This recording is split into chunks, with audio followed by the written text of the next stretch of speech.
What would you do if your own family mocked you for 10 straight years and then tried to steal your life's work? That's not a hypothetical. That's exactly what happened to me. My name is Marcus Reyes. I'm 33, and for a decade, my family treated me like the family joke, until one wristwatch cracked their entire worldview open, and everything after that changed for good. Every family has one. The disappointment. The kid who didn't follow the script. That was me.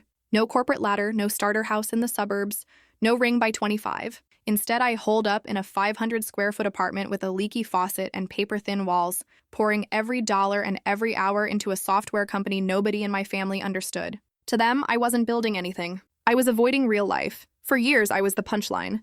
My mother asked with that same tight, forced smile, still doing the computer thing.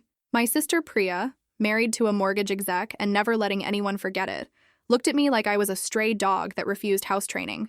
Then there was my Uncle Ray, who ran a concrete and framing business and was allergic to anything he couldn't build with his hands.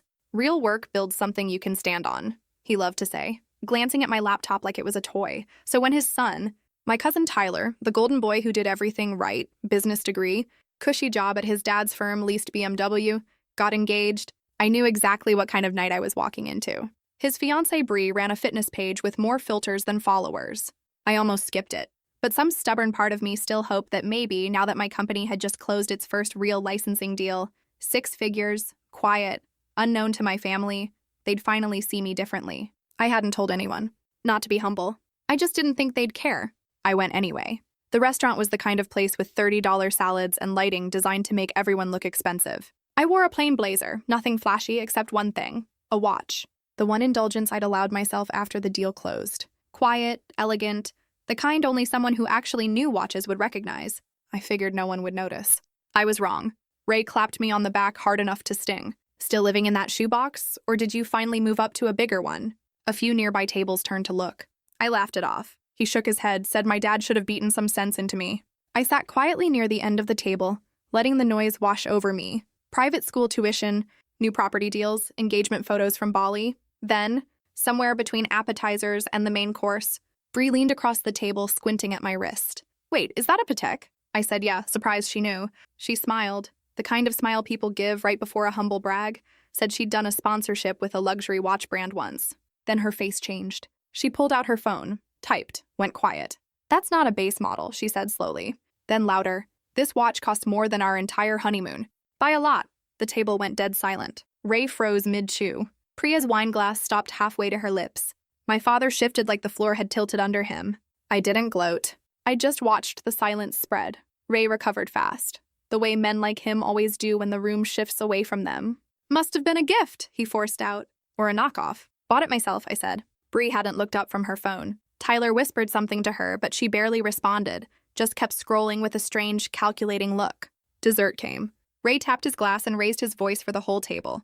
Let's toast Marcus and his fancy new watch. Guess the ramen startup finally paid off. A few laughs. My father's smile was stiff. Then Tyler asked about my car. I told him I'd sold it.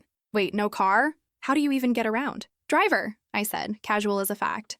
Bree nearly choked on her drink. You have a driver? Not full-time. Just for meetings and when I'm flying out, which is often lately. Ray's laugh turned bitter. Oh, come on, jet-setting now. What do you even do, sell apps? That's when Bree looked up one final time, pale. Babe, she said to Tyler, quiet. Your cousin's company just closed a Series B, 8 figures. It's in Forbes. Dead silence. My mother looked like she was seeing a stranger. Priya scoffed, muttered something about lists that publish anyone. Ray's jaw locked tight. Doesn't change anything, he said. You're still the kid who couldn't afford a plane ticket 3 Thanksgivings ago? I said nothing. I let the silence sit, because I understood something in that moment. They weren't confused anymore. They were angry. Not because I'd lied, but because I hadn't needed them. I hadn't followed their map, and somehow I'd still made it. For people like Ray, that's the real insult. As I left, Ray caught my arm at the door. Don't let it go to your head, kid. Money doesn't make you part of this family. Didn't realize I needed an invitation, I said, and walked into the cold. I should have felt victorious. Instead, I just felt tired, because somehow I knew that dinner wasn't the end of anything. It was the beginning. Less than a week later, my bank's fraud team called.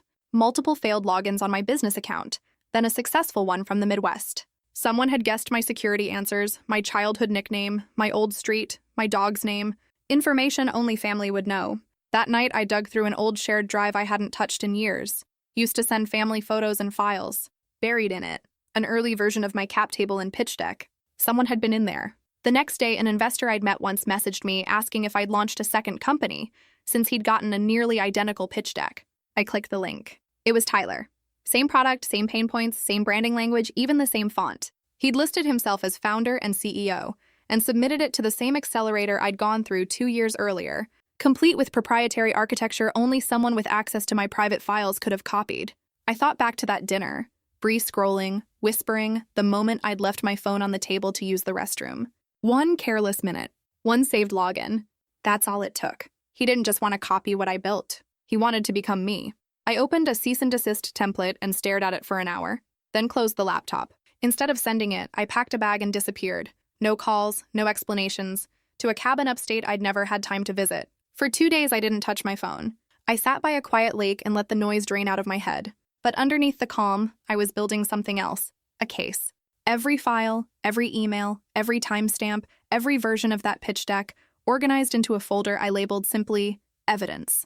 A voicemail from my father broke the silence. Ray had already told him Tyler and I were working together now, rewriting the story before I'd even responded. I dug into Tyler's new company website. Same logo concept my designer had mocked up for me. A founder's letter lifted almost word for word from an old blog draft of mine. My story swapped out for his name. Even a photo of him in front of my own whiteboard, taken the weekend he crashed on my couch when his apartment lost heat. He hadn't just copied my work. He'd been collecting it, waiting for the right moment to wear it like a costume. Then came his email. One line, "Let's talk before this gets messy." That's when I knew. He expected me to fold, the way I always had. He'd picked the wrong version of me. I didn't reply. Instead, I got to work quietly and methodically. I hired an IP litigation firm known for playing hardball and handed them everything. The access logs, the matching code, the whiteboard photo. Their lead attorney looked through it and said flatly, "We've got him." I also brought in a PR contact who knew how stories moved through tech circles. We drafted a piece and held it back. Not yet. Meanwhile, my company, which I deliberately kept lean, was finally ready to scale. I closed a new funding round, opened 2 satellite offices, tripled the engineering team. Press started paying attention. I got invited to speak at a major industry summit, the kind of stage Tyler could never have earned his way onto. Suddenly, I wasn't the guy in the shoebox apartment anymore. Family started reaching out. Priya messaged with fake warmth suggesting brunch. My mother left a voicemail claiming she'd always believed in me. My father, hesitant, asked if I needed help managing the attention, code for "let Ray advise you." I didn't respond to any of it. Meanwhile, our team quietly confirmed Tyler's company had stalled, no real hires, no real traction. He tried relaunching under a new name, but copying someone's output without understanding the why behind it only gets you so far. At a private investor dinner in San Francisco, I met a managing partner named Victor Hale, a man who'd been copied on one of Tyler's early pitch emails. I asked casually what happened to that logistics deck he once received. He studied me for a second. "Felt thin," he said. "Like someone stole a blueprint without reading the manual." We both knew what he meant. That night, I called my attorney. It's time. We launched a quiet investigation into how Tyler's company was funded and found something that turned my stomach. He'd taken out a $300,000 personal loan, co-signed by my own father and uncle. He'd told them it was a joint venture, that I was too busy to run it myself and had let him take the lead. My father, desperate to feel included, believed him. The money was gone, spent on branding, a rented office he barely used, and Bree's wellness brand. Then came the final piece. An anonymous email from Bree herself. No greeting, just "you deserve to know. He used your login after that dinner. He said you'd never notice." Attached, a screenshot proving it. I had the motive. I had the proof. I had the leverage. Now I had permission. I waited for the family's annual summer gathering to make my move. I hadn't gone in 2 years. This time, I showed up and brought my VP of operations and my lead attorney with me. The energy shifted the second I walked in. Ray gave a stiff nod. "Heard you've been busy, city boy." Tyler tried the casual approach. "Long time, man. How's the startup?" Until my attorney stepped forward and handed me a folder with her firm's name printed clearly on the front. That night, on the back deck, in front of the whole family, I laid it out plainly. Cease and desist letters. Documented IP theft, misrepresentation, fraudulent investor outreach. Tyler panicked. "I didn't steal anything, I just borrowed the format. You used my words, my code, my diagrams. You even copied my life story into your founder's letter," I said. "That's not a template. That's theft." My father went pale. "I co-signed that loan." "Yes," I said quietly. "You did," Ray exploded, calling it a betrayal. I looked him dead in the eye. "Tyler planned this." I just responded. 48 hours later, Tyler folded completely. His company dissolved. Social media wiped. A carefully worded retraction posted online. dressed up as a graceful exit. Word travels fast in small industries.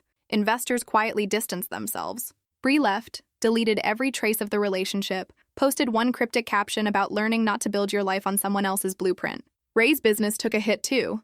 A partner backed out of a deal once the truth surfaced, triggering a slow unraveling of his own finances. At Thanksgiving, the house was quiet.